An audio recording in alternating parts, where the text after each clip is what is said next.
Karunungang Buhay kasama si Pastor Joey Umali. Dito lang sa 702 DZAS, Agapay ng Sambayanan.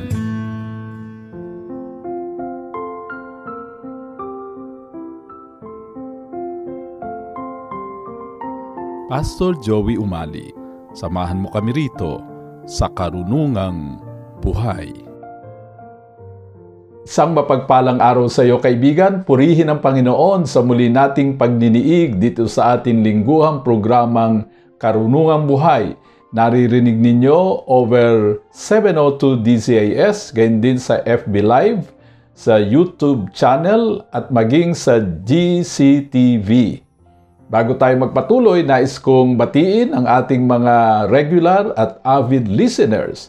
Si Pastor Regalado Rodriguez, Ate Presi Jonco Torres, Lilin Nasul, Ate Revi Soriano, Gigi Reyes, Yonilo Delgado, Benito Nayabi, Marites de la Cruz, Saturnino Santos, Sheila Hernandez, Shirley Federico, Milady Exala, Dulce Alicante, Ronald Jiang, Tess Legitimas, Birna Fabian mula sa Saudi Arabia, ay kay Marilyn Namuco, Pilipinas si Chon, at kay former Supreme Court Chief Justice Reynato Puno.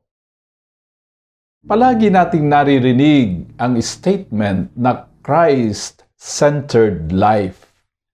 Ang isang tunay na Kristiyano ay nabubuhay sa isang pamamaraan na si Kristo ang sentro ng kanyang buhay. Ano ba ang larawan ng isang Christ-centered life? Ito ang pag-uusapan natin ngayon sa pamamagitan ng ating pagbubulay-bulay sa halimbawa at ipinahayag ni Paul sa Filipos 1:19 hanggang 24. Hayaan ninyong basahin ko ang magandang balita Biblia ng Filipos 1:19 hanggang 24. Ang isa ko pang ikinagagalak ay ang pag-asang ako'y makakalaya sa pamamagitan ng inyong mga panalangin at sa tulong ng Espiritu ni Hesukristo. Ang aking pinakananais at inaasahan ay ang hindi ako mapahiya sa anumang bagay, kundi sa lahat ng panahon at lalo na ngayon ay buong tapang kong maparangalan si Kristo sa buhay man o sa kamatayan, sapagkat para sa akin, ang buhay ay para kay Kristo at ang kamatayan ay pakinabang. Kung ako'y mananatiling buhay, ito'y kapaki-pakinabang sapagkat marami pa akong magagawang mabuting bagay. Hindi ko ngayon malaman kung alin ang aking pipiliin. May pagtatalo sa loob ko. Nais ko nang pumanaw sa mundong ito upang makapiling si Kristo sapagkat ito ang lalong mabuti. Ngunit alang-alang sa inyo, mas kailangan pang manatili ako sa buhay na ito. Dahil dito, natitiyak kong ako'y mabubuhay pa at makakasama ninyong lahat upang matulungan kayong magpatuloy ng may kagalakan sa inyong pananalig sa Panginoon. Base dito sa aralin na aking binasa, ang isang Christ-centered life ay inilalarawan ng mga sumusunod. Una, pananatili ng pag-asa sa harap ng mabigat na krisis. Nang isulat ni Paul ang aklat ng Filipos, siya'y nakabilanggo dahil sa pagpapatuo niya tungkol kay Jesus. Habang nasa bilangguan, walang katiyakan ang kanyang buhay kung siya'y makakalaya pa o hindi na. O mas grabe, kung siya'y pahihintulutan pang mabuhay o hahatulan ng kamatayan. Ngunit sa kabila ng lahat ng ito, sinabi ni Paul sa verse 19 ng ating aralin ng ganito, ang nais ko pang ikinagagalak o ang isa ko pang ikinagagalak ay ang pag-asang ako'y makakalaya sa pamamagitan ng inyong mga panalangin at sa tulong ng Espiritu ni Hesukristo. Alam nyo, ang Filipos ay tinaguriang aklat ng kagalakan sapagkat ang nangingibabaw na tema ng aklat na ito ay kagalakan sa kabila ng katotohanang ang sumulat ng aklat na si Paul ay nakakulong. May mga taong nananatiling buhay ang pag-asa dahil sa tinatawag na indomitable human spirit, dahil sa kanilang matibay na determinasyon at political will. Ang human spirit, determination and political will ay may limitasyon. Ngunit ang pag-asang nagmumula sa kapangyarihan ng Espiritu ay walang limitasyon, walang boundary.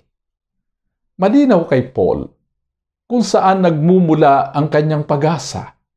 Sa marubdob na panalangin ng kapatiran at sa pagsaksi ng banal na Espiritu. Alam niyang ipaliwanag ang pinanggagalingan ng kanyang pag-asa. Tulad ni Paul, kailangang handa rin tayong ipaliwanag sa iba kung bakit tayong mga Kristiyano'y nananatiling buhay ang pag-asa sa kabila ng mabibigat na pagsubok.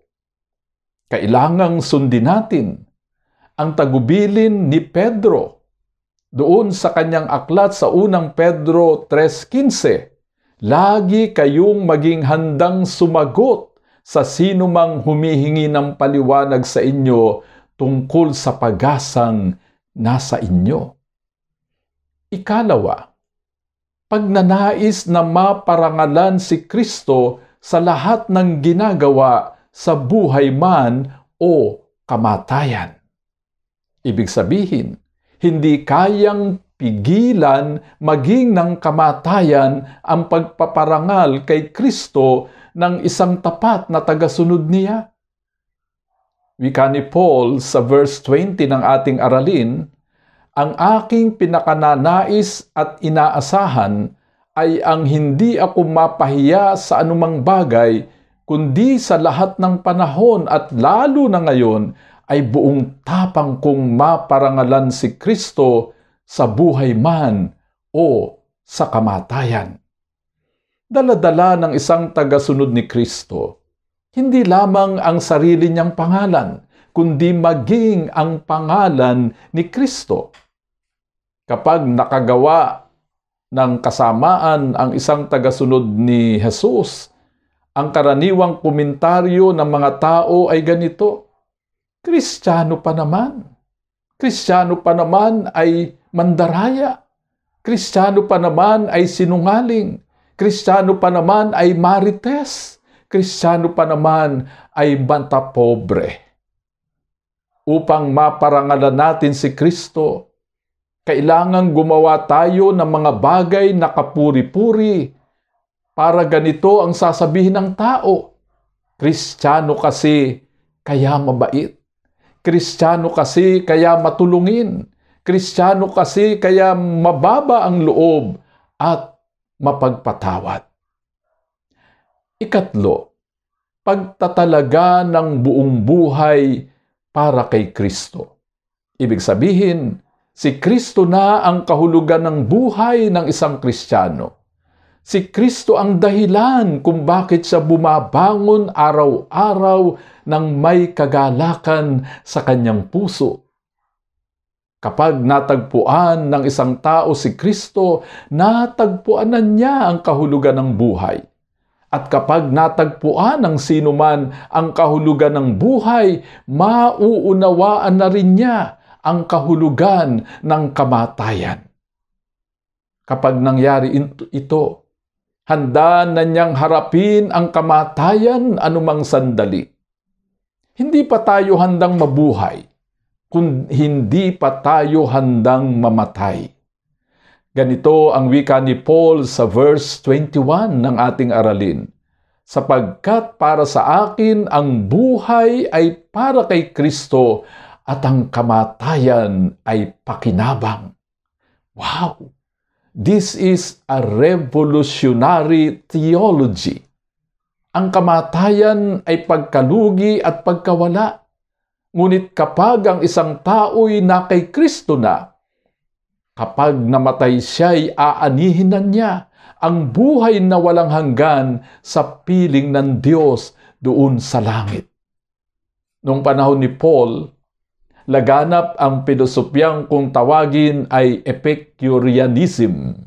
Ganito ang motto ng mga Epicureans: uminom at magsaya sapagkat mamamatay naman tayo bukas. Pero ang motto ni Paul ay iba: mabuhay para kay Kristo upang makinabang sa kamatayan. Matagal na hinanap ni Paul ang kahulugan ng buhay. Inakala niya na ang kahulugan ng kanyang buhay ay usigin, ipakulong at ipapatay ang mga tagasunod ni Kristo. Kasama si Paul sa mga nakasaksi sa pagpatay ng mga Hudyo kay Esteban, ang kauna-unahang Christian martyr.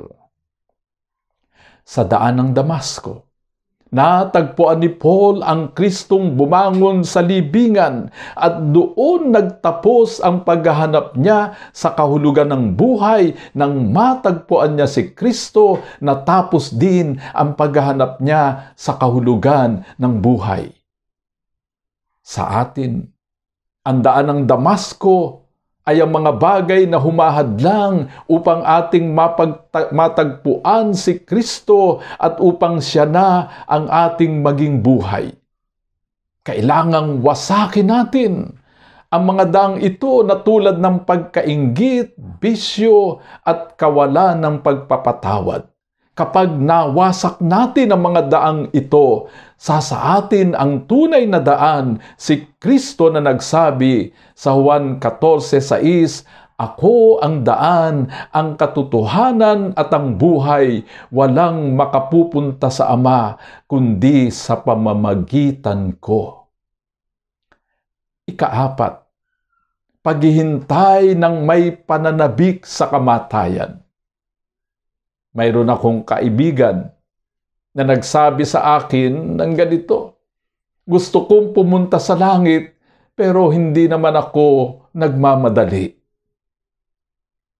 Sabi ko sa kanya, okay lang sa akin na mauna ka.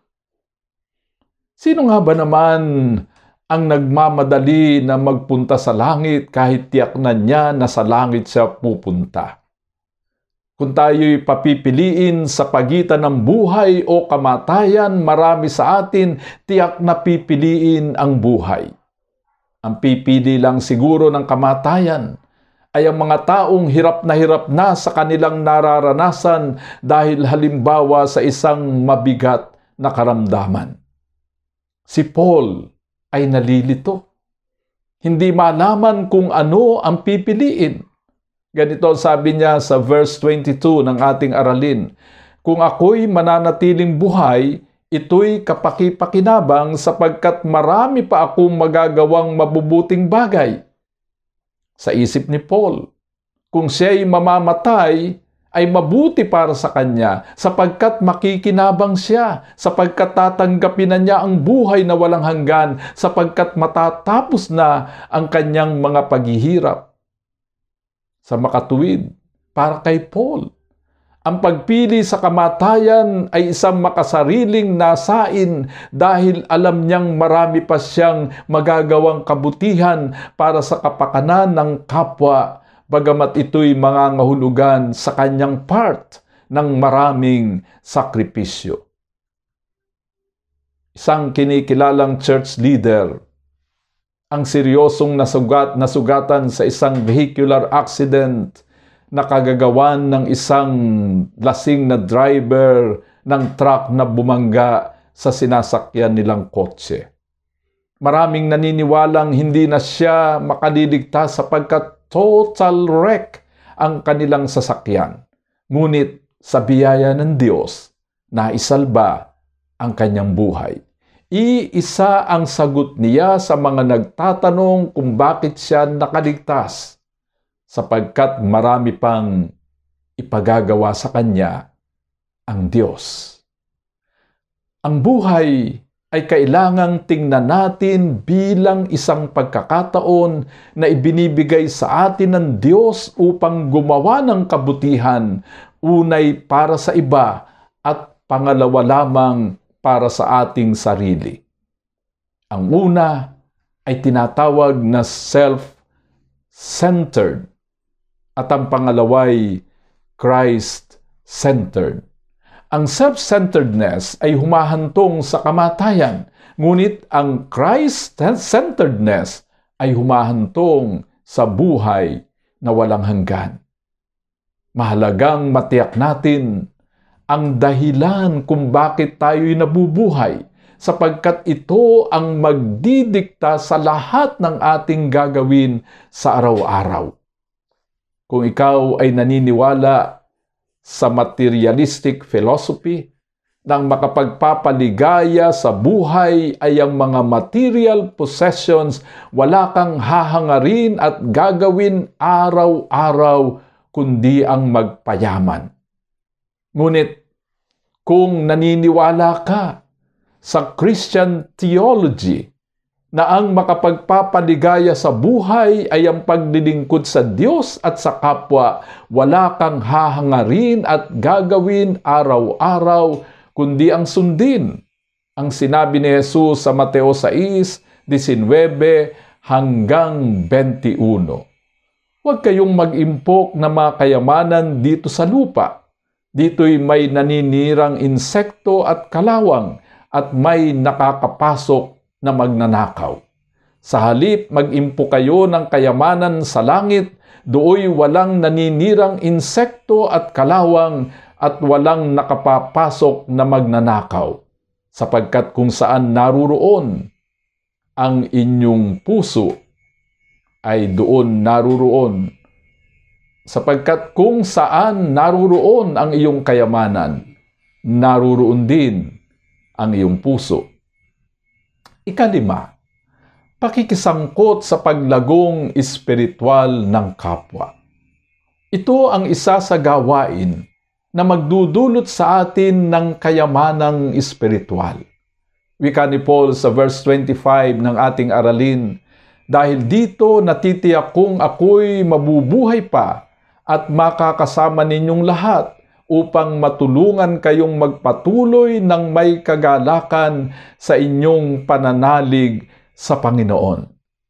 Kailangan tayong maging instrumento ng pagpapatatag sa pananampalataya ng ating kapwa sa pamamagitan ng ating salita at gawa. Ang mga salita natin ay kailangang nakapagpapalakas ng loob at nakapagbibigay ng pag-asa. Ang salita natin ay sumasalamin sa nilalaman ng ating puso. Wika ni Jesus sa Mateo 12:34, kung ano ang nag-uumapaw sa puso ay siyang sinasabi ng bibig. Mabuti ang sinasabi ng mabuting tao, sapagkat puno ng kabutihan ang kanyang puso. Masama ang sinasabi ng masamang tao, sapagkat puno ng kasamaan ang kanyang puso. Alam mo ba, na ipagsusulit natin sa Diyos ang bawat salitang lumabas sa ating bibig at hahatulan tayo ayon sa mga salitang sinabi natin? Wika ni Jesus sa Mateo 12:36 at 37. Tandaan ninyo, sa araw ng paghuhukom, pananagutan ng tao ang bawat walang kabuluhang salitang sinabi niya. Pawawalang sala ka o parurusahan batay sa iyong mga salita. Ang mga gawa natin ay kailangang nakabubuti sa buhay ng iba at nagpapalapit sa kanila sa Diyos, lalong-lalo na ang mga bago pa sa pananampalataya. Napakalaking pananagutan natin sa Panginoon. kung tayo'y maging dahilan para ang iba'y tumalikod sa kanilang pananampalataya. Ganito ang babala ni Jesus sa Mateo 18:6. Mas mabuti pa sa isang tao ang siya'y bitinan sa leeg ng isang malaking gilingang bato at ihulog sa kailaliman ng dagat kaysa siya'y maging sanhi ng pagkakasala ng isa sa maliliit na ito na nananampalataya sa akin. Ibig sabihin, kamatayan ang igagawad ng Diyos sa sinumang taong naging dahilan ng pagkakatisod ng iba. Tayo'y lubos na sumampalataya sa Diyos dahil kay Kristo. Si Kristo rin ang nagpapadalisay ng ating pananampalataya kung kaya't kailangang nakasentro ang ating buhay sa Kanya. Tulad ng sinasabi sa Hebreo 12:2, ituon natin ang ating paningin kay Jesus, sa Kanya nakasalalay ang ating pananampalataya mula simula hanggang katapusan. Tayo'y manalangin.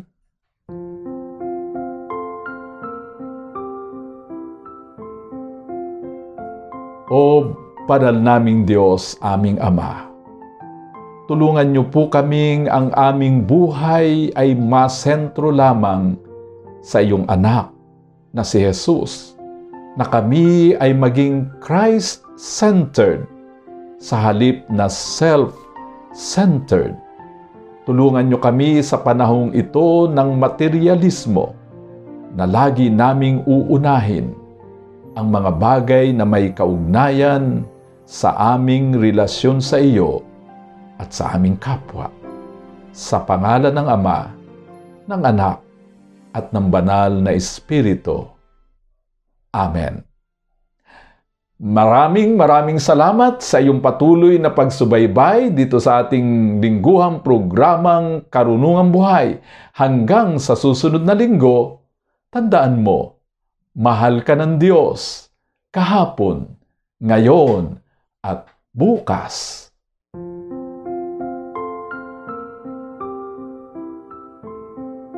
Pastor Joey Umali, nagpapasalamat sa iyong pakikinig dito sa Karunungang Buhay.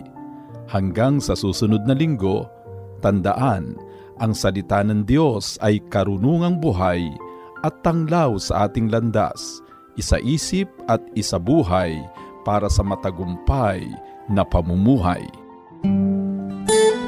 Inyong napakinggan si Pastor Joey Umali sa Karunungang Buhay. Tunghayan muli ang programang ito dito lang sa 702 DZAS, Agapay ng Sambayanan.